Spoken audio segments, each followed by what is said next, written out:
Então eu quero abrir chamando a tua atenção para isso.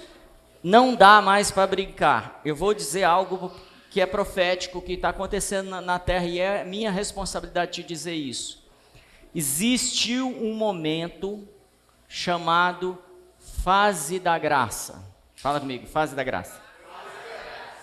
Essa fase é aquela fase que Deus não está se movendo, Ele não está fazendo nada, não está acontecendo nada na terra. E a gente usufrui da graça de forma errada. A gente faz uso dela em benefício próprio, não em benefício do corpo. E tudo que a gente faz em benefício próprio é egoísmo. E aí o que acontece? Tem um determinado momento que Deus vem chamando o povo dele para fazer alguma coisa. Isso aconteceu muitas vezes na Bíblia, ou chamando algum líder, chamando alguém que vai executar alguma coisa. E a partir do momento que essa pessoa desiste, ou que esse povo desiste, Deus muda o plano dele? Não. Deus muda? Deus muda o plano? O plano dele é o que vai ser executado? Ou é o meu? Eu tenho umas ideias diferentes de Deus. Qual que vai rolar? O meu? Certeza, gente? Vocês têm que me dar essa má notícia hoje? Sim? No meio do retiro? Então o plano de Deus vai acontecer. Se eu me opor a esse plano, Ele vai deixar de fazer o plano dele? Para pensar. Não, Ele vai fazer. O que Ele faz? Se Ele conta comigo e eu não estou disponível, o que Ele faz? Me ajuda aí, porque eu queria aprender essas coisas. Hã? Próximo? Ah, mas Deus é amor, irmã. Deus é justo? Você chegou forte aqui hoje, hein, meu Muraquinha? Deus é justo. E Deus tem um plano. Ele não pode mudar o plano dele, porque ele tem que pensar o quê? Coletivamente. Amém? Você já pensou se cada vez que eu desisto, Deus fala assim, então tá, gente, morre uns 10 mil aí, enquanto a gente espera esse cara? Não vai rolar, né, gente? Então, Deus fala assim, então eu vou levantar outro. Aí se eu continuo no caminho de Deus, e Ele quer executar, e Ele está levantando outro, o que Ele faz comigo? Fala sem dó. Eu não estou assustado com isso, não. Ele me tira do caminho. A gente não quer ouvir isso, mas Deus sempre tirou povos, exércitos, pessoas, líderes do caminho. De repente Deus vem abrindo o caminho, por isso que de repente você vê um Ananias e Safira morrer. Porque estão no caminho, no momento kairós, agora não dá para brincar. Sabe aqueles pecadinhos, aquele comportamento meia boca que a gente tem às vezes? Deus fala assim, agora eu preciso tirar essas pessoas meia boca. É mais ou menos assim. Noite, irmãos, tá bom? Vamos compartilhar a palavra hoje? Estou bem cansado e eu posso assumir isso aqui hoje. A gente vai bater um papo, vamos conversar sobre a Bíblia. Como eu não preparei uma palavra, não estudei essa semana, alguém tem alguma sugestão?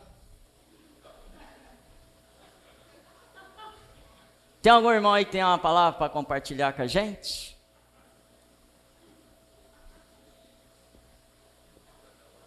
O que Deus vai fazer comigo? Olha, e vou avisar, semana que vem eu vou estar resfriado, viu? Não vou poder vir, não. Garganta ruim, vou poder vir, não. É sério ou não é?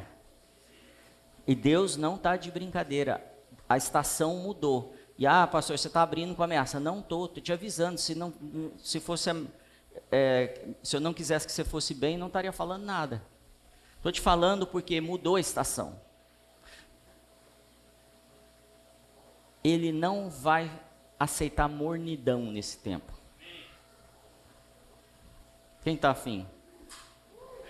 Vai exigir da gente. Eu vou ler um texto aqui que eu não passei para os meninos. Não vou ler não. Depois eu leio. Mudei tudo aqui. Recebi um WhatsApp de Jesus aqui e mudou tudo aqui. Eu tirei uma foto aqui de um... Quem conhece Jeff Bezos? Conhece, não? Ele é fundador da Amazon. Conhece a Amazon?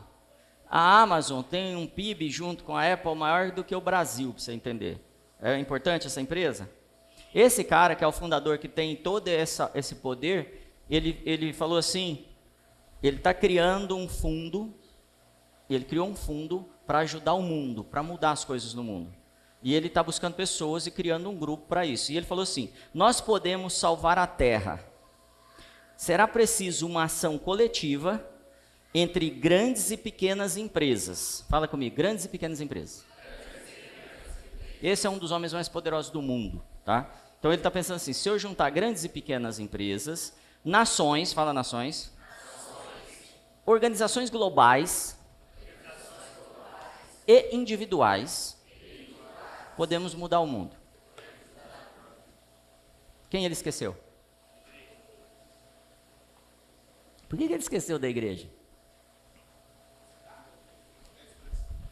Porque ela está sentada aqui no domingo. Eu chego 7h20 para não dar problema já. 7h25, né? Esqueci. Porque é meia boca. Porque está na mão dos caras, estão dominando o mundo, porque a gente não faz nada. Porque a gente não chega aqui 6 horas e fala assim, eu preciso mudar isso aqui. O que está precisando? Porque não dá para viver do jeito que a gente está vivendo. Mas é muito simples, eu pôr no Instagram, no Twitter, no Facebook, um monte de textão. Não concordo, política, o mal, Jesus é bom. Cara, não funciona. Quando eu faço isso, eu estou pensando só em mim.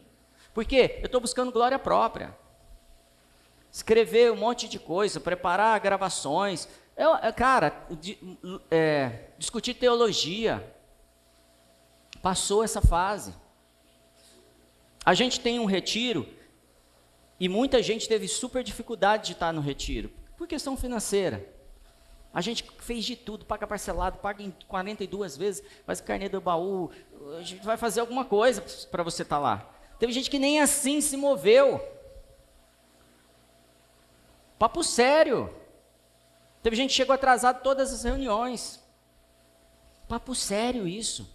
E por que eu estou falando isso? Estou falando como eu falo com os meus filhos. Porque eu quero que você vá bem. E para você ir bem, não dá para ir normal. Normal você não vai bem. O favor do Senhor está liberado. E o meu desespero é, tem gente perdendo o favor do Senhor. Por quê? Por causa do bloquinho? Eu acho que não. Se fosse, eu entenderia. Não, te juro que eu entenderia. Porque o cara está lá, está no nível de bloquinho, mas hoje a gente não está aqui, não estamos no nível de bloquinho. Mas está numa posição mais perigosa que o bloquinho, porque lá no bloquinho o Espírito Santo vem, te convence do pecado, da justiça, do juízo e te leva de volta em lágrimas. Você vai ver, você vai se sentir mal. Só que no mornidão de uma pregação na internet na minha casa, eu começo a formar conceitos, me torno religioso. E aí eu blindo, crio uma casca no meu coração e não consigo mais perceber o que o Espírito Santo está fazendo. E eu quero agora, isso é muito importante, se você não tem estado incomodado, é porque você não entendeu ainda o que está acontecendo, e eu preciso que você dobre seu joelho. E peça para Deus, me mostre o que está acontecendo. Porque eu preciso entregar o que eu não estou entregando. Amém? Vamos para a pregação? Então vamos lá. Pastor, você abriu para dar dura? Não.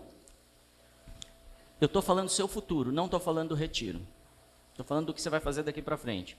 Eu tive no Suprassumo. Lá a gente teve um treinamento, para quem não ouviu ainda, eu vou falar super rápido. Nível SEAL, é SEALs que fala? Do Exército da Marinha dos Estados Unidos, na verdade, da Marinha dos Estados Unidos. De pessoas desmaiarem no meio do caminho, um monte de gente desistir, aconteceu um monte de coisa. E está muito claro que até essas lideranças da igreja estão entendendo que é um processo seletivo. Que é um processo que muitos são chamados, mas... O que a Bíblia fala? Todos são escolhidos. Vamos lá. Muitos são chamados e todos são... Poucos são escolhidos. Lá em Lucas fala assim, cara, se você não odiar sua mãe e seu pai, você não entra. Ele está falando para eu odiar? Não. Porque Marcos fala o quê? Honra pai e mãe. Então ele está falando que, cara, eu tenho que amar mais a Deus do que esses compromissos que eu tenho. Do que a minha empresa, do que meus negócios, do que a minha carreira, do que meu dinheiro, do que a minha família. Eu tenho que amar mais que tudo. E quando eu busco o reino de Deus e suas justiças, todas essas coisas me são... Tá, de tudo que eu falei aqui, para quem há alguma novidade? Que eu falei alguma coisa que você não sabia? Pode levantar a mão. Estão entendendo onde a gente está? Estão entendendo por que eu entrei desse jeito? Porque a gente sabe... E Deus está levantando um exército, e o exército, ele depende um do outro. A gente se encaixa um com o outro, a gente entende que precisa caminhar um com o outro. Deixa eu te falar, tem áreas da minha vida que eu preciso da sua cobertura. Eu estou tomando tiro, eu estou perdendo noite de sono, está acontecendo um monte de coisa. E não sou eu, todo mundo da igreja que tem caminhado. Da igreja, não just, da igreja, no mundo. Tem gente precisando da sua oração, da sua intercessão lá na Ásia, lá no Oriente Médio, no Brasil. Precisando que você use seu talento, sua capacidade, seus recursos financeiros para mudar as coisas. E a Gra abriu aqui, vocês viram a energia da Gra? É isso que está acontecendo. É muito sério. E lá no Supra-Sumo, a gente estava em pouco mais de 60 pastores. Eles são considerados a nova geração apostólica. Esquece cargos, sabe, que a gente colocou na igreja. Está dizendo assim, é a nova geração apostólica. São caras absurdamente influentes e influenciadores. Absurdo o nível desses caras, a capacidade que eles têm. Ninguém dormia, ninguém está preocupado agora eu preciso comer. Dava 3:30 da tarde, a gente não tinha almoçado ainda. E ninguém estava reclamando. Mas vocês são pastores, né? Pastor é mais forte, mais bonito, sempre foi. Não é verdade. O mais forte. Então, está na hora da gente reagir como corpo. A gente está precisando de você. A gente está sofrendo baixas em várias áreas porque você não está lá. E eu preciso de você. Esse é um chamado. Esse ano não é o ano do chamado, é o ano da mão na massa. O chamado foi o ano passado, mas dá tempo de você chegar. Amém? Então o Supra-Sumo é isso. Eu queria falar sobre o retiro também. A gente tem retiro o ano que vem. Hoje nós vamos abrir com quem? Eu esqueci com quem que eu tenho que falar. Com a Laura. Levanta a mão assim, Laura. A Laura está arrebentando junto com a Suzana levanta aí, Suzana, no braço assim. No retiro, mas arrebentando mesmo, tá? Muito legal. E elas vão receber seu nome para inscrição do ano que vem. Vai ser limitado também, mas a gente já sabe que é um tempo de treinamento. Investimento vai ser baixo, já posso te adiantar, e você vai poder pagar em 10 vezes. A partir do mês que vem, a gente já vai te falar o lugar, o valor, tudo. Então, dê o seu nome para garantir sua vaga. A gente crê realmente que poucos são escolhidos. E esses serão aqueles que estão preparados. Por isso que eu comecei falando da graça. Não é a graça que te põe lá, nessa posição, tá bom? Isso é um assunto para a gente ser mais profundo num outro momento. Você acredita em verdades absolutas na Bíblia? Existem verdades absolutas na Bíblia? Você consegue me dar um exemplo? Será? É uma verdade absoluta? Você crê nisso? Então fala, Deus é bom. Isso é uma verdade absoluta. Mais uma. O reino está aqui, vocês acreditam nisso? O reino de Deus está dentro de vós? Lucas 17, 21, é isso? Então fala, o reino de Deus está dentro de mim. Foi ruim, hein? Tá bom, mais uma, vai. Não. Mais uma verdade. O Espírito intercede por nós. É uma verdade absoluta? Então vamos lá. O Espírito intercede por nós. Ó, essa é forte, hein? Dá até um negócio aqui. Outra. Somos a imagem e semelhança de Deus. Somos a imagem e semelhança de Deus. E uma última, vai lá. Mas só você que fala, Renato. Espera aí. Outra pessoa. Fala uma promessa. Quero uma verdade absoluta. Hã? Está consumado. Está consumado? Foi feito? Então, vamos lá. Amém. Glória a Deus. Eu trouxe uma para você também.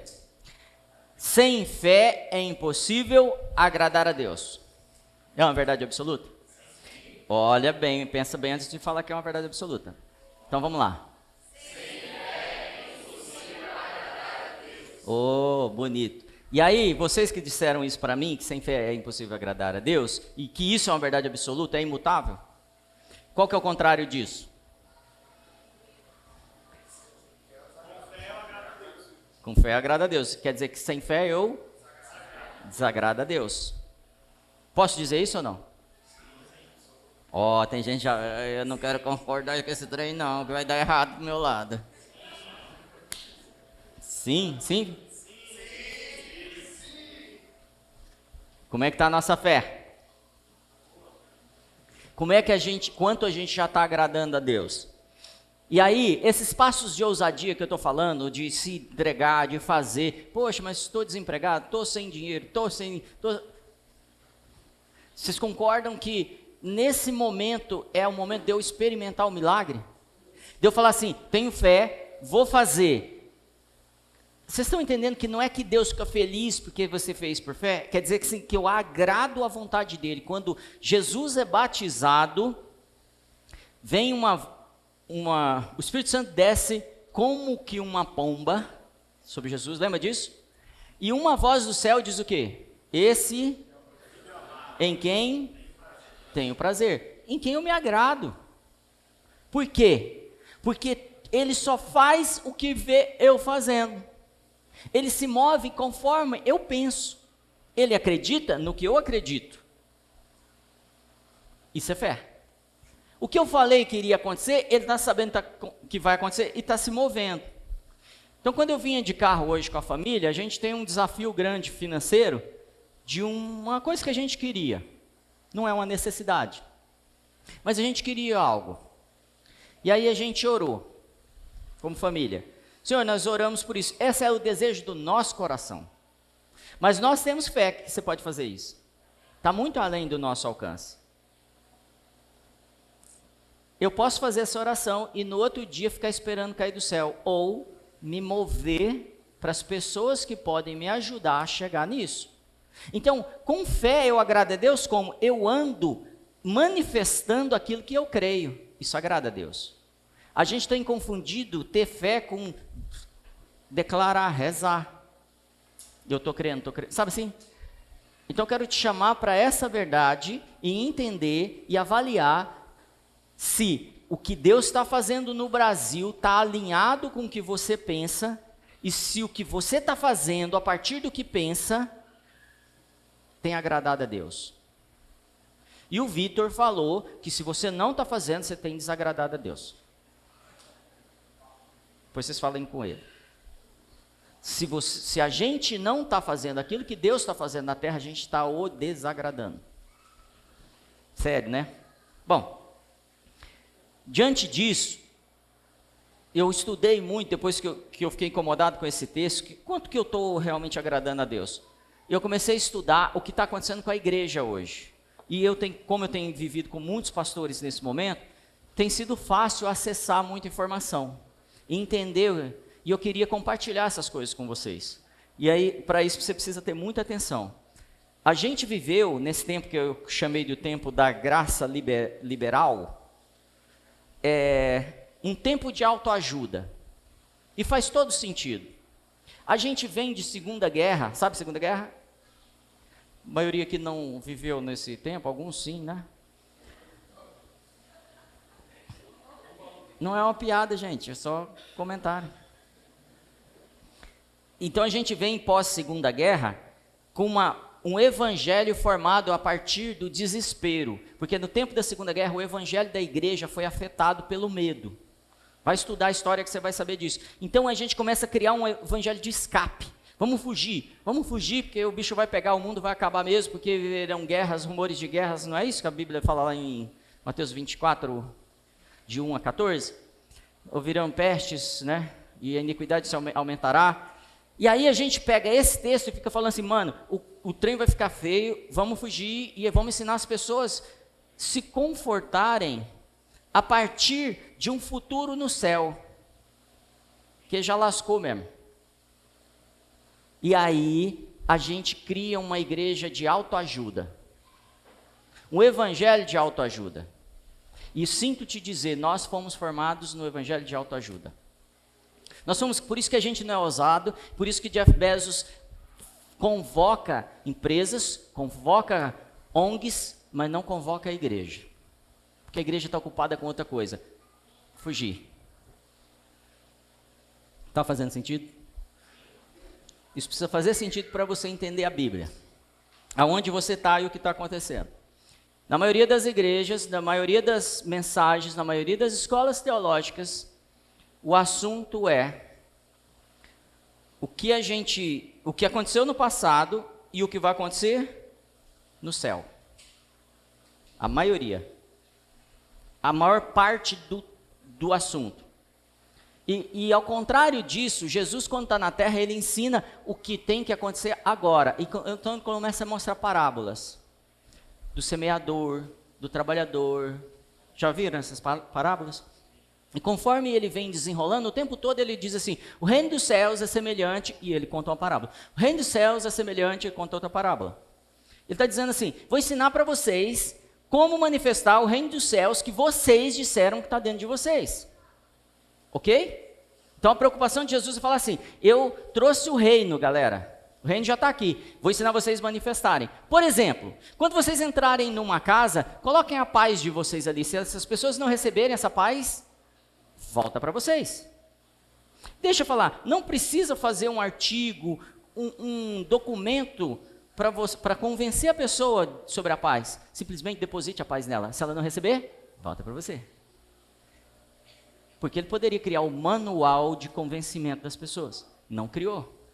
Porque ele crê tanto no que ele está fazendo e no que Deus vai fazer, que ele não precisa usar de vãs filosofias.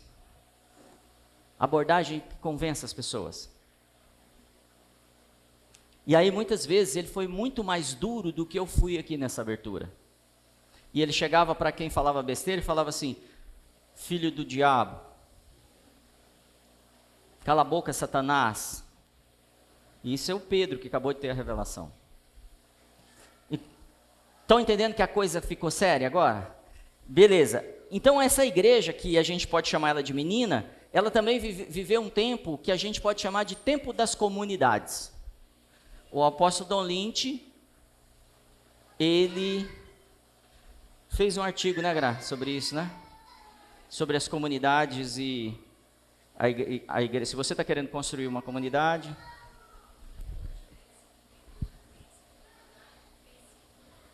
isso. Ele tem um artigo que você pode acessar lá, Dr. Don Lynch, que você vai achar, e ele fala assim, se você está construindo uma igreja pensando em comunidade e não construindo uma igreja pensando em cultura, você ainda não está falando de reino. Estou falando com as minhas palavras, tá bom? Você ainda não está falando de reino. Você está falando simplesmente mais um modelo religioso, estratégico. E a gente viveu o tempo das comunidades. E foi legal porque era gostoso e um vivia junto com o outro e aquela coisa. Essa fase passou. E pela misericórdia do Senhor nós entramos em outra fase, porque nessa fase da comunidade a gente brigava muito. A gente falava mal demais um do outro. Mal demais das outras igrejas. E quando eu não estava feliz, eu montava a igreja nova. E eu brigava, e eu brigava, e eu trocava, e eu brigava, e essa comunidade não atende. Porque o entendimento de comunidade, para pensar, eu escolho uma comunidade conforme eu me adapto a ela, não é? Eu quero. Cara, tem alguma coisa a ver com o reino de Deus isso? Eu fazer o reino adaptar ao que eu quero? Estão entendendo onde está o perigo? Então eu entro num modelo... Tem gente assustadaça, vocês não têm ideia aqui. Tá gravando, né? Para depois não falar que eu não falei. Vou entrar de novo. Então, a gente cria comunidades ou grupos com pessoas semelhantes a nós. Porque senão não é comunidade. Não vai conseguir viver em comum as coisas. Está fazendo sentido? Você já pensou Jesus chegando na terra e falando assim, cadê os meus parecidos comigo aqui? Vou juntar e montar uma comunidade. Cara, a gente está errando em algum lugar. Então, o que mais me chama a atenção do modelo de comunidade é que na comunidade a gente se protege e fala mal dos outros. Eu vivi isso 30 anos, eu sei o que eu estou falando. Abra sua Bíblia, em Marcos 9, capítulo 9. Falar mal dos outros é muito errado. E um dia os discípulos de Jesus viraram para ele e foram falar mal de outras pessoas que estavam pregando sobre Jesus, mas não andavam com eles, não fazia parte da comunidade. Verso 38 diz assim, mestre, disse João, vimos um homem expulsando demônios em teu nome e procuramos impedi-lo, porque ele não era um dos nossos. Por que ele quis impedir? Não é da nossa comunidade, é isso que você está falando, Vitor? Não é da Just Church? Não, tá. Não o impeçam, disse Jesus. Ninguém que faça um milagre em meu nome pode falar mal de mim logo em seguida. Pois quem não é contra nós está a nosso favor. O que ele está falando? A igreja não é composta de gente muito parecida, que anda na mesma linha, no mesmo modelo. Eles são grupos que têm missões e que aprendem que não são os únicos. Não é pessoal. É maior do que o que a gente pensa e o que a gente sente. Tem muita coisa que a gente não tem nem acesso à revelação, gente. Isso é coisa de criança, muitas vezes.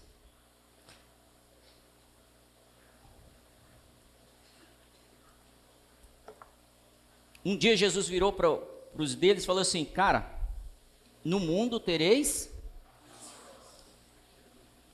Qual a expectativa de Jesus em relação ao que a gente deve viver? Luta, guerra. Precisam se preparar, porque no mundo vocês vão ter aflição. Acho que tem esse texto aí, você pode colocar. E aí, isso quebra aquele sentido assim, criem grupos pós-segunda guerra que se protegem do mundo, do modelo do mundo, de tudo que está acontecendo no mundo, para não ter aflição.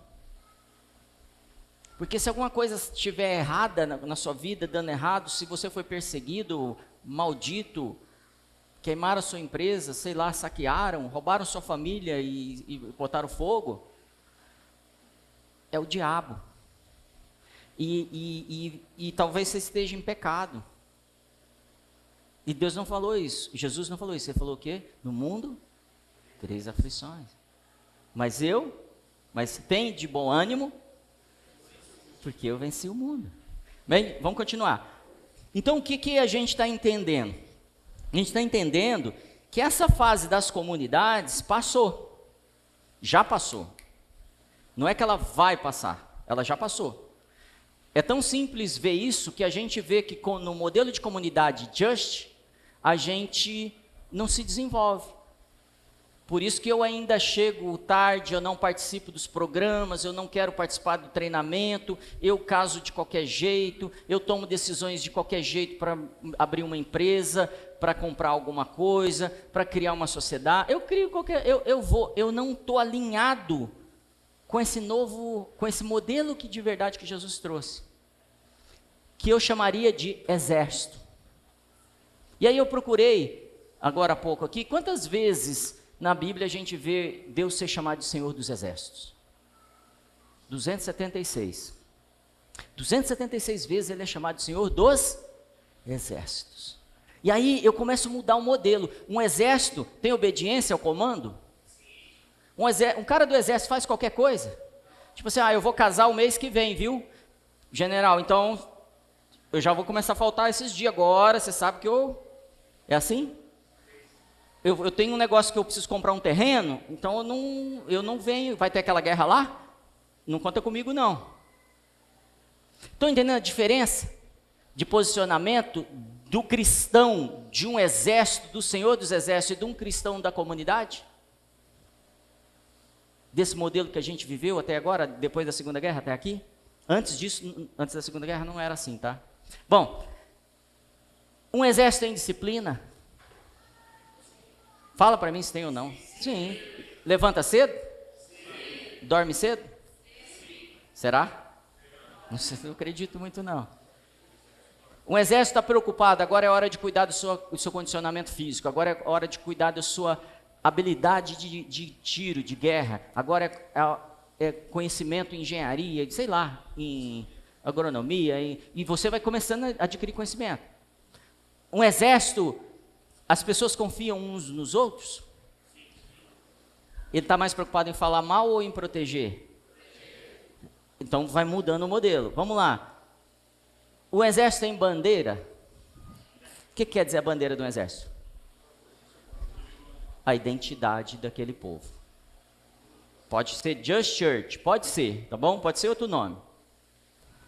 Mais bonito. Em português. Mas tem uma identidade. Isso quer dizer o quê? Que aquele pelotão, aquele exército, eles sabem o que fazem, por isso que eles têm um nome determinado. E quando a gente diz assim, faço parte de uma igreja que chama Just Church, a palavra just aqui quer dizer justiça, que é um povo que está preocupado em estabelecer a justiça de Deus na terra. E eu não tenho disciplina, eu vou estabelecer justiça? Não. Porque a visão do Just é discipular pessoas. Para discipular pessoas, primeiro eu preciso me discipular. Para ser líder de pessoas, que é discipular é ser professor, ensinar. Para ser líder disso, eu preciso primeiro discipular minha vida, ter disciplina, levantar cedo, ter compromisso com a leitura bíblica, com a oração, com o relacionamento com os irmãos. Está pesadão, gente? Então eu vou piorar. Porque não é mais brincadeira. Sabe aquelas mensagens legais que eu pregava, que dava um monte de risada? Não dá mais, porque a gente não está falando mais naquela fase de liberdade. Ela passou. E a minha preocupação é que dê tempo para que quando Deus vier varrendo, a gente não esteja na frente dele, e sim alinhado com as fileiras do exército dele. Amém? Um exército em general? Tem ou não? A gente pode chamar esse general de rei? E um rei decide? E a gente discute com o rei? Não. Palavra boa para o carnaval, hein, pastor? Puxa vida. Entramos numa nova era, queridos. A igreja já se posicionou como um exército. Você já viu que tem na Bíblia um livro que chama Cantares ou Cânticos dos Cânticos? Salomão escreveu 1005 cânticos. E aí separaram esse, colocaram na Bíblia, que diz que é o Cântico dos Cânticos. É o melhor de todos os cânticos de Salomão. E lá, em Cânticos, ou Cantares 6, diz assim, verso 10. Quem é esta que parece como alva do dia, formosa como a lua, brilhante como o sol, terrível como exército, com bandeiras? Tá aí? Cadê, galera? O slide. Quem é essa que aparece? Quero que você preste atenção nisso. Esse é o texto referente à igreja de 2020-21. Quem é essa que aparece como alva do dia, formosa como a lua, brilhante como o sol, terrível como um exército com bandeiras? É feminino ou masculino essa pessoa? Qual gênero? Feminino. A referência do sábio aqui é a quem? A igreja. A Just Church. A igreja brasileira. A igreja no mundo 2020. Ela vai surgir formosa como a lua, brilhante como o sol, terrível como um exército com bandeiras. Isso é uma palavra profética para você, para esse tempo. É real. Eu desejei durante 20 anos ver isso acontecer, e estou vendo acontecer. Eu estou vendo 60 pastores se alinharem e protegerem uns aos outros, e falar as coisas mais absurdas sobre si, expor seus ministérios, os erros, os problemas, e um proteger o outro. não de cobrir. Vamos resolver, vamos te ajudar. De um falar assim, sua igreja é boa em treinar pessoas, vou mandar os meus para lá. Sua igreja é boa na caridade, vou mandar o meu dinheiro para você fazer isso. Sua igreja é boa em missões, vou mandar os meus meninos ser treinados lá. Depois você me devolve eles melhor ainda. Sua igreja é boa na educação, está montando uma universidade, vou mandar minha equipe para se formar na sua igreja. Como é que era antigamente? Não vai na outra igreja. Era ou não era, gente? Os caras estão tudo assim, e aí a gente está, eu estou conversando com eles no Instagram, eu sou o menorzinho em todos os sentidos, né? E aí, vocês são muito engraçados, né? E aí eu fico impressionado que a garra que esses moleques agarraram, esse negócio aí estão lutando e construindo uma história nova. Por que, gente, que eles estão fazendo isso? Porque não é pessoal. Até aqui a gente foi pessoal demais. A gente foi na igreja para ganhar uma benção. Fala benção. Benção. Era isso que a gente falava. Pastor, vim receber uma benção. E não esquece que eu dei oferta, hein, pastor? Cansei de ouvir isso, queridos. Pastor, estou dando a oferta aqui, mas a benção, hein? Esquece não. Querido, eu não posso te abençoar. É Deus que te abençoa. Posso ser usado. Mas Deus não negocia isso. Amém? Então, verso 13 diz assim, volta, ó Sulamita. Sulamita é a figura da igreja. Volta, para que nós te vejamos. Alguém está gritando isso. Porque olhais para a Sulamita como para as fileiras de 2 exércitos. Ela é tão poderosa, essa igreja, como se fossem 2, não é mais um exército. E como que o exército anda? Alinhado, protegendo, cada vez mais forte.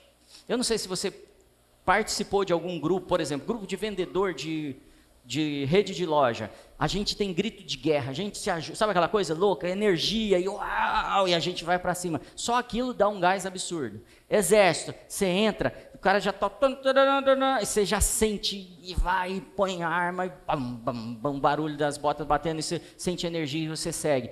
Eu estou imaginando uma igreja com poder e graça e glória, manifestação de poder andando na terra. O que vai fazer? O que as pessoas de fora da igreja vão olhar e falar, uau, preciso entrar nessas fileiras. Uau, posso ser curado, porque essa igreja, ela cura, ela liberta, e onde ela vai passando, ela muda tudo. Ela devasta o inferno em todas as áreas. E é isso que o Senhor está levantando nesses dias. Mas para isso, você precisa ter compromisso, porque se você deixar um lugarzinho sem, é ali que a igreja é afetada. E eu quero te dizer exatamente como você está usando essa cadeira. Tem um lugarzinho seu. Você é recebido aqui. Posso falar mesmo? Não é porque a gente é bonzinho, não. A gente precisa de você. Porque tem um posto que o Senhor separou para você, não é meu. Eu não posso ocupar. Tem uma autoridade, divisas no braço que são suas, não são minhas. E o Senhor quer te dar. Para isso você vai ter que ser mais profundo em tudo na sua vida. Eu tenho uma palavra para você hoje. Eu tenho 2 nomes na minha cabeça, eu não vou expor aqui, mas hoje você precisa largar as suas práticas. E você sabe o que eu estou falando com você. Você precisa abandonar suas práticas. Isso está te atrapalhando no futuro e você já foi chamado. Amém? Então o nosso foco é coletivo, é nas fileiras, amém? A igreja andando assim, as curas vão ser rápidas. Eu tenho ensinado o povo agora, oração de 3 segundos. Ora 3 segundos, porque as fileiras vão ser tão grandes de cura que você simplesmente libera a cura. Você não fica provocando uma coisa, você libera cura, salvação, libertação, e vai passando e nós vamos curando e colocando gente nas fileiras. As coisas vão ser muito rápidas agora. A palavra diz que tudo acontece em uma geração. Tem coisa demais para acontecer nessa geração, nesse tempo. Então essa restauração das cidades assoladas acontece muito rápido. Por quê? Porque os filhos maduros se posicionam e começam a ser exemplo para as próximas gerações. E aí as próximas gerações vão amadurecendo.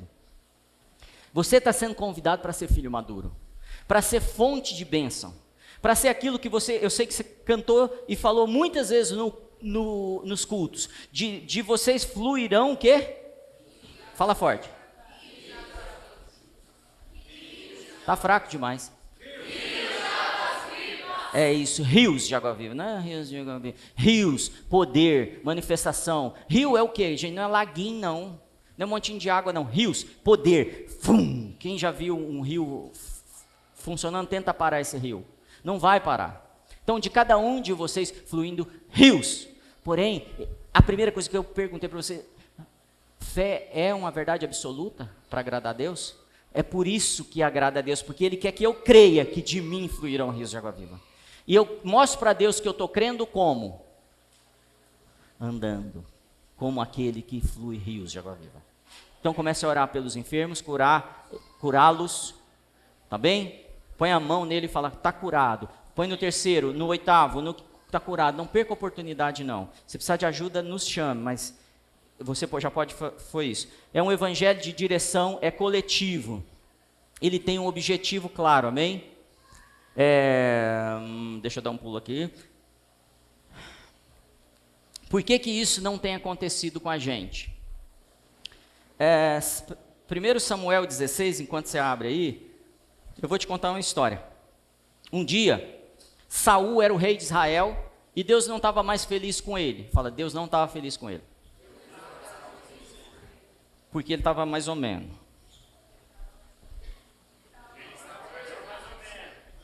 Como que estava, Vitor? Mais ou menos. Um rei, mais ou menos.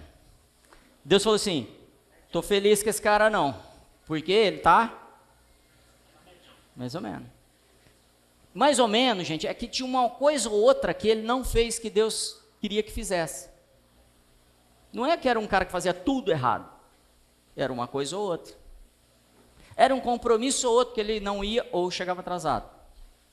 Que ele não cumpria ou que ele dava uma de, estou aqui só cumprindo presença.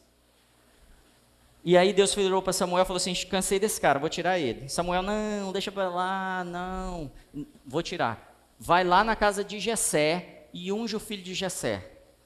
Tá bom, vou lá. Aí ele chega lá, tá os filhos de Jessé, ele vê o primeiro filho bonitão passando. Daí eu estou em 16, verso 6. Diz assim, e sucedeu que entrando eles, aí é Samuel e sua companhia, viu a Eliabe e disse, certamente está perante o Senhor seu ungido. Porém, o Senhor disse a Samuel, não atentes para a sua,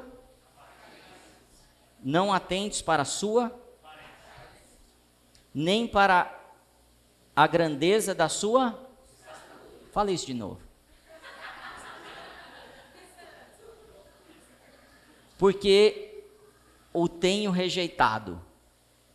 O tenho o quê? Porque o Senhor não vê como vê o homem, pois o homem vê o que está diante dos... Porém o Senhor olha para o... A lição é clara, né? Eu estou dizendo assim, primeiro, Samuel, o cara na Bíblia, deu uma mancada aqui. Ele está tomando uma lição de Deus depois de ser um profetão. Seu cara, o profeta que falava com o rei, que vai tirar um rei e pôr outro. Ele se ilude pela aparência. Bom, na sequência, Abinadab passa, os 7 filhos de Jessé passam. Você conhece a história? E aí, Josué pergunta, verso 6:10, assim fez passar Jessé a seus 7 filhos, Então, verso 11, então perguntou Jessé, estes são os teus filhos, são todos os filhos que você tem? Jessé respondeu, ainda tenho o caçula, coitado. Mas ele está cuidando das ovelhas. É mais ou menos assim. Samuel chega na sua casa, fala com todos os seus filhos, e tem um filho que está fazendo o quê? Cuidando das ovelhas. Aí você fala assim, Samuca, não vai rolar, o cara está ocupado, está cuidando das ovelhas. Jessé é o quê? Mais ou menos. Por quê? Porque ele não está entendendo ainda o que está acontecendo. Se é seu filho, que seja o caçula, que está ocupado lá em Harvard, o que você faz se Deus vai ungir ele rei? Chama imediatamente. Então começa aqui a perceber que isso é comum na comunidade cristã, ou judaica, ou hebraica. Jessé respondeu, ainda tem o caçula, mas ele está cuidando das ovelhas. Samuel disse, trago-o aqui, não nos sentaremos para comer até que ele chegue. Deixa eu te fazer uma pergunta, será que Davi estava pertinho cuidando das ovelhas? A minha impressão é que ele estava longe, porque tinha de levar essas ovelhas para pastar. Então já pastou em volta da casa, mas concordam? Então elas estão longe. Alguém mandou um zap para ele, não mandou? Ó, chega aí, Samuel está ungindo alguém e pode ser que seja você. Só que esse momento que Davi recebe o WhatsApp, vai passar algo na cabeça dele. Você percebe que Davi ele é rejeitado? Não. E o WhatsApp dizia assim, Davi, chega aí que o Samuel tentou ungir seus irmãos e ninguém foi ungido para rei, só sobrou você. E alguém da casa de Jessé vai ser ungido. O sentimento que a gente teria, fala assim, cara, eu não vou não. Eu vou mostrar para esses caras que até aqui eles me humilharam, me rejeitaram. Eu não vou aceitar não. Eu não vou trazer essa glória para a casa do meu pai não. Em vingança. Porque eu carrego um peso muito grande. Eu fico no meio do mato, os meus irmãos ficam lá no crossfit, tudo fortão, bonitão. E eu vou no culto, carrego as coisas, ponho o palco, monto os cabos, varro, limpo, arrumo as cortinas. Fico lá no fundo em pé, cuidando para as crianças não fugir. Cuido do estacionamento. E os bonitão do crossfit lá no palco. Eu não vou não. Outra maneira de pensar é assim, cara, eu vou. Mas sabe o que eu vou fazer? Vou pôr minha capa. Vou falar as verdades tudo para a cara deles. Até aqui, sabe o que vocês fizeram comigo? Vocês me humilharam. Vocês me rejeitaram. Vocês me maltrataram. Me humilharam. Chamaram eu de baixinho.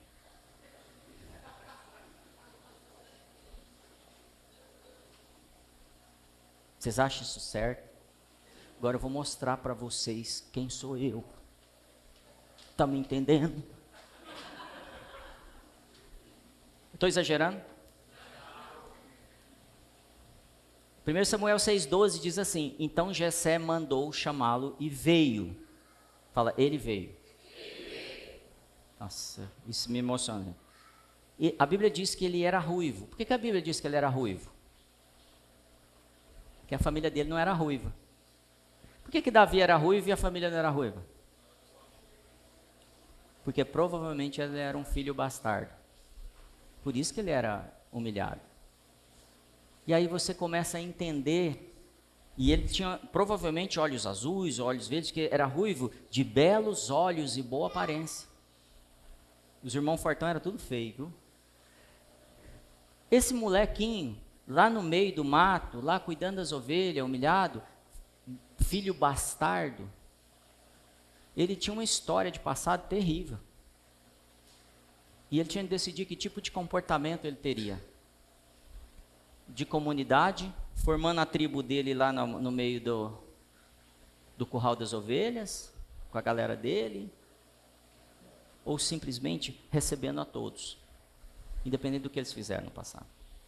Perdoando, liberando as pessoas, investindo a vida dele, a pele dele agora nas pessoas que desfizeram dele.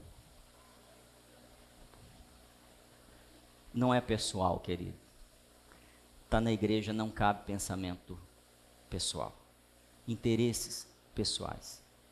O chamado para a posição de rei, porque Jesus é rei dos reis. A chamado para a posição de senhor, porque Jesus é Senhor dos senhores. é para aqueles que servem mais a igreja, aqueles que entregam mais sua vida, aqueles que dão sua pele, aqueles que têm a oportunidade de pisar, mas eles vão e dão a mão. Aqueles que têm a possibilidade de expulsar, de perseguir, mas eles abraçam, eles trazem para dentro. Aqueles que têm a possibilidade de ofender, de descontar aquilo que sofreu, mas eles entendem que Jesus venceu o mundo, por isso tem bom ânimo. Ter bom ânimo é voltar para os irmãos e falar assim, eu vou abraçar isso e vou defender vocês. Eu vou derrubar gigante. Davi estava sozinho no campo, mas Davi tinha disciplina. Davi pensava coletivamente. A Bíblia diz que Davi é um homem com o coração como de quem? Como de Deus. Que tem uma agenda como a de Deus. João veio preparar caminho. João termina o ministério dele, cheio de religiosidade, cheio de problema. Jesus nunca diminuiu João. João Batista, estou falando. Cuidado, nova geração, para você não ser chamada de a geração e incorrer em esbofetear as velhas gerações que te trouxeram até aqui. Esse é o maior perigo dessa geração, achar que é ela.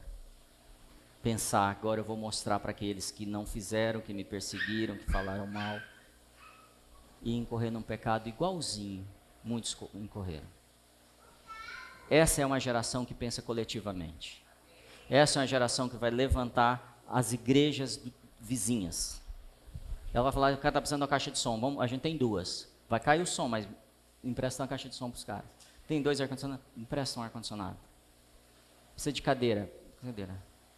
Sabe quando essa igreja vai fazer isso? O dia que ela cuidar daqui de dentro, primeiro. Eu acredito que ela vai fazer. O dia que as pessoas chegarem assim, o que está precisando? Recebi meu salário e eu não faço nada antes de entender o que Deus quer que faça. Porque eu sim sei que eu sou um rei. E não importa o que eu pense, é o que o rei falar, é o que eu vou fazer. Deus está construindo, edificando um povo gigante. Existe uma situação na Bíblia que a gente mistura. E a gente se exalta. Sabe por que a gente se exalta, né? Por medo. Sabia disso? Medo das coisas. Eu tenho medo, então eu me exalto.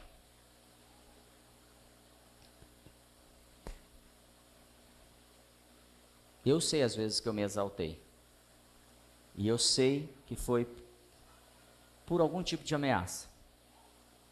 A Bíblia diz assim, Tiago 4,10.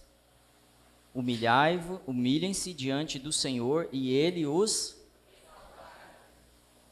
1 Pedro 5,6 diz assim, portanto, humilhem-se debaixo da poderosa mão de Deus para que Ele os exalte no tempo devido. E Filipenses diz assim, Filipenses 2,3, nada façam por ambição egoísta ou por vaidade, mas humildemente considerem os outros superiores a si mesmos. Sabe o que está falando?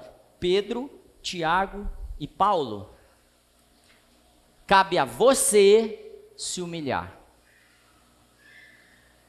E o papel de Deus nessa história é te exaltar. Não inverta isso. Porque se você inverter, você está falando assim, eu me exalto e Deus me humilha.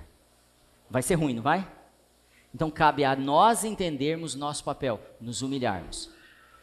Cabe a nós entendermos esse papel, receber um WhatsApp daquela pessoa que nos perseguiu, que nos maltratou, que fez o inferno na nossa vida, e mesmo assim voltar e servi-la, como se fosse um rei. Essa é uma lição muito dura para a gente, pela história que a gente viveu. Eu quero contar, isso chama vanglória, tá? O que é vanglória? Glória, imerecida.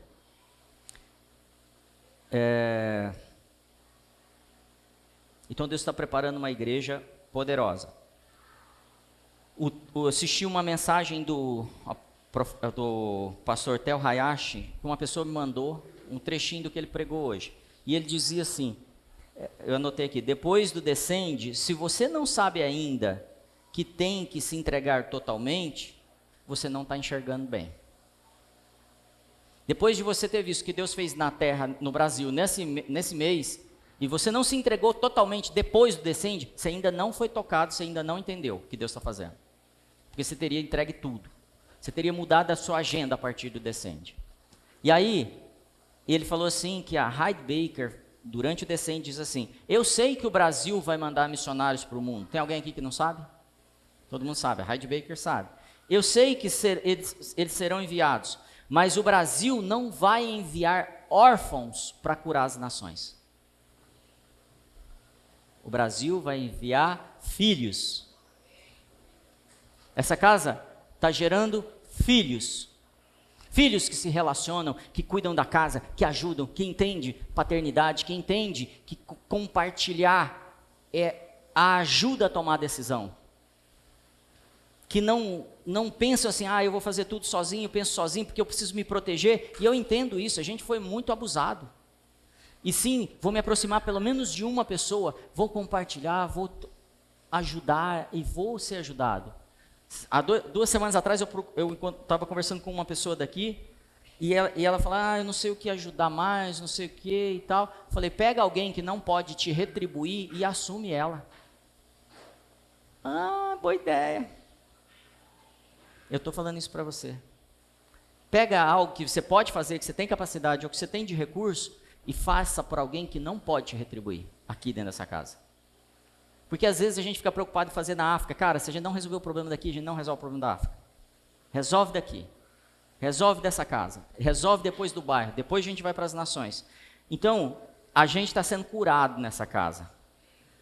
Amém? Deus amou o mundo, querido. Nós precisamos entender isso. E eu queria que você focasse em 2 coisas. Existem 2 mandamentos na Bíblia que são importantes. Quais são? Amar Deus acima de todas as coisas e amar. Quem que é o próximo? Cutuca ele aí. Amar o próximo como a ti mesmo. O grande problema é que a gente não tem aprendido a se amar. E eu tô querendo fechar o raciocínio aqui. Então eu queria que você não se desconcentrasse. A gente precisa se amar para amar o próximo. O Chris Vallotton outro dia escreveu que ele pôs essa situação, você precisa se amar para amar o próximo. Aí uma pessoa escreveu para ele assim, isso é egoísmo, você está querendo se amar, Deus nunca falou para se amar. Ele falou assim, na verdade, no século I, acho que Jesus acreditava que as pessoas eram capazes, só que no século XXI parece que não. Porque você precisa se amar para amar o outro. Você precisa ter em você. Se você não se valoriza, como é que você vai valorizar alguém? Então você precisa entender quem é você, começar a investir em você. Quer que eu te ajude numa coisa? Quanto você tem investido na sua carreira? A Gra falou em quanto tempo aqui de mudança? Esqueci. O que você fez diferente nos últimos 2 meses? Eu queria te convidar assim, no 2020, o que está diferente nas suas atitudes de 2019? Pesado. Quanto você tem estudado? Quantos livros você leu em 2020? Quantas pessoas você se conectou? Se você não fez, não culpe Deus, não culpe a igreja, não culpe sua mulher, não culpe seu marido. Você não fez. Esse é o tempo de mão na massa. Vamos lá, então eu preciso me amar para depois amar as pessoas, para depois amar o coletivo. Mas não é pessoal. Eu preciso me amar porque eu preciso entender o meu papel. Ame a si mesmo, amém? Você sabia que quando a gente não se ama, a gente exala um cheiro espiritual? Eu estou falando, é real para você. Quando você não se ama, você chega nos lugares, as pessoas falam assim, não gostei dessa pessoa. E você não entende, porque às vezes as pessoas não gostam de você. Porque exala espiritualmente uma rejeição. Porque a gente se rejeita. E porque é confortável eu viver aquele tempo que eu fui rejeitado e eu viver falando disso, exalando o tempo de rejeição. E ninguém quer ninguém triste, concorda? A gente é atraído por pessoas que querem ir para frente. Quanto de verdade você tem experimentado isso? Rejeição de outras pessoas, você nem entende. Você chega no lugar, as pessoas não te dão atenção, não te ouvem. Você está falando e o cara nem te ouviu o outro. Se ame. Você é filho de Deus. Está pesado? Tá pesado.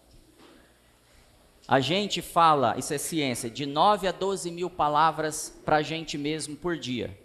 85% são negativas. Muda isso. Comece a se amar, comece a falar coisas. Toda vez que você perceber que você, não vai dar, minha vida, azar, vida. Começa a mudar essas palavras. Exercício. Amém? Tem mulher que fala um pouco mais que isso, tá bom? Eu quero falar uma coisa aqui, vou contar uma história rápida e a gente vai encerrar. Essa história é sobre mim, sobre a Gra, mas a Gra não sabe dessa história. Quando a gente namorava e a gente ficou noivo, Deus me pediu para me separar da Gra. E a gente se separou por 70 dias, exatamente 70 dias. E eu tinha clareza que Deus queria fazer alguma coisa, ou Deus queria nos separar 100%. E eu estava apaixonado, e eu queria me casar, a gente estava noivo, e foi muito duro para a gente. Mas eu tomei a atitude de me separar. Fui super pressionado, em todos os sentidos, pela família, pela igreja. O que está acontecendo? Casamento aí há pouco tempo. Daqui a pouco tempo vocês vão casar, a gente tinha ficado noivo. Aí, eu só obedeci. Depois de muito tempo, Deus falou comigo. E isso tem ficado claro cada dia mais e hoje principalmente. Deus não queria que eu casasse com a mulher que eu me apaixonei. Isso parece loucura, né? Por quê? Porque o que eu senti, a paixão que eu senti ia acabar. Deus queria que eu me preparasse para amar uma pessoa pro resto da vida. Porque o amor é uma decisão. Eu decido amar. E o favor do Senhor me ajuda no amor. E eu vou prosseguindo. Então, depois de um bom tempo, e cada dia, como eu falei, principalmente hoje, está mais claro que o desejo de Deus é que a gente assuma a noiva, a igreja, porque a gente deseja amá-la. Não é porque a gente está apaixonado, está empolgado. Não é porque é legal, a música é top. O ambiente, as cadeiras, o ar-condicionado. Não é porque o movimento que está acontecendo na nação hoje é sensacional. É porque eu decidi amar. E quando você decide amar alguém, você entrega a sua vida. Completamente. Você não é mais dono da sua vida. Você assumiu uma aliança. Quando eu chego para casar com essa noiva, fazer parte dessa noiva, é uma aliança. E a aliança é inquebrável. É responsabilidade, é intenção. Mas eu estou com febre, pastor. Mas eu estou casado, eu vou ver a minha esposa, cuidar da minha esposa com febre. E a gente casou, e eu sempre tive uma coisa no meu coração. Tem uma coisa que eu posso usar para a separação, para o divórcio, que é a traição. E eu sempre tive isso muito claro, porque por uma base religiosa e errada, porque eu posso te provar isso biblicamente, que ela está errada, o que a gente aprendeu, eu pensava assim, eu casei para sempre, a não ser que eu seja traído. E há uns 5 anos atrás, eu estou casado há 18. Há 5 anos atrás, Deus me falou assim, não é essa aliança que eu te pedi. Isso ainda não é aliança. Porque se ela errar com você, o que cabe a você é perdoar. Porque você está usando uma lei, um jugo. Perdoa. E aí isso veio tendo clareza na minha vida, na minha mente, no meu coração. E eu falei simplesmente, se eu for traído, o que eu deveria é não ter presumido que a pessoa que eu assumi não está passiva de erro. Tipo, faça uma aliança desde que você nunca erre. Tá entendendo? Tá fazendo sentido para você? E aí eu tomei essa decisão, e numa oração com Deus, já tem mais de 5 anos, eu falei assim, não tem nada que pode me separar mais. a não ser uma decisão da graça.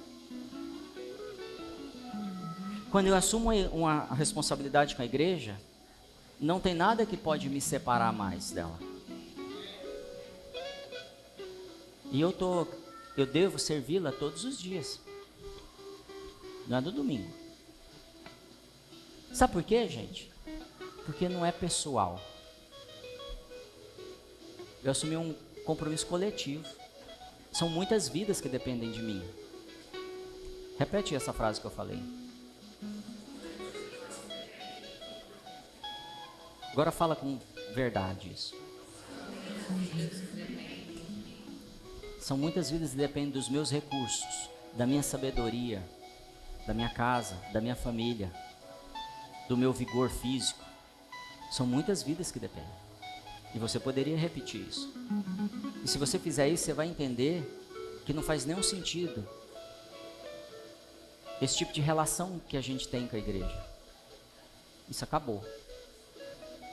E eu quero te dar a oportunidade de rever sua relação e sua aliança com Deus. Porque Deus só tem um plano hoje: restaurar a igreja dele. E esse é papel da gente, igreja. E aí eu trouxe uma expressão, um fato bíblico aqui.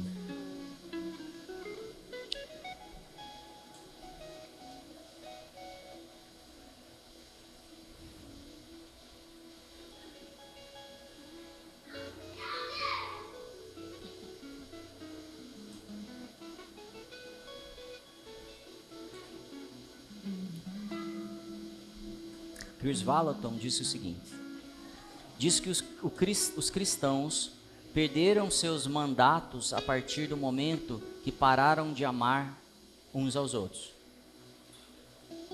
A gente perdeu o casamento, a aliança, quando a gente parou de amar uns aos outros.